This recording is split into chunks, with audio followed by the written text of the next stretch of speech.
We're very excited because of the practice-changing nature of the JAVELIN Bladder 100 trial. And that's important because it's very difficult to prolong life in patients with metastatic urothelial cancer. Most of the trials have challenges in meeting the primary endpoint of overall survival.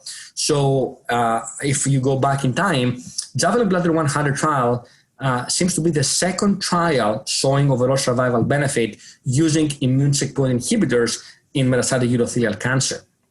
And the overall survival benefit was dramatic. And just to refresh the memory of the audience, JAVELIN Bladder 100 trial randomized patients to anti-PD-L1 agent Avelumab plus best supportive care versus best supportive care alone in patients who had completed induction first-line chemotherapy with GEM-CIS or GEM-CARBO and had no progression, meaning patients with stable disease or response to induction chemotherapy went on switch maintenance first-line immunotherapy with Avelumab, and those patients had prolonged overall survival.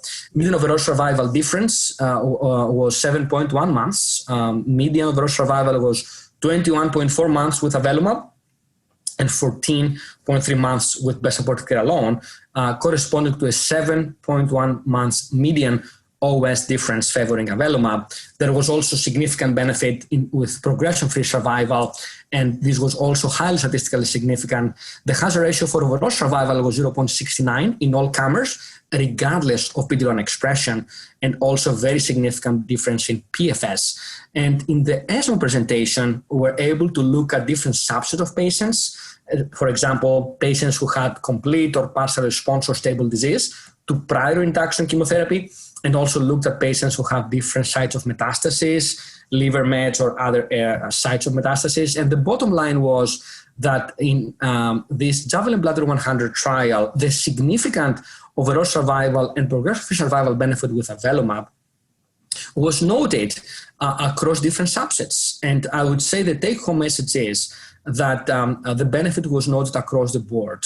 So in clinical practice tomorrow, I would use switch maintenance Avelumab in the US for every patient who has a response or stable disease to induction chemotherapy, platinum-based chemotherapy in the front line. Obviously, there may be some patients who may have active autoimmune disease on steroids. These patients were excluded from the JAVELIN Bladder 100 trial. But from other patients who have no exclusion to immunotherapy, those patients who have a response or stable disease appear to benefit across the board in different subsets from Avelumab switch maintenance therapy in the frontline setting of advanced urothelial cancer.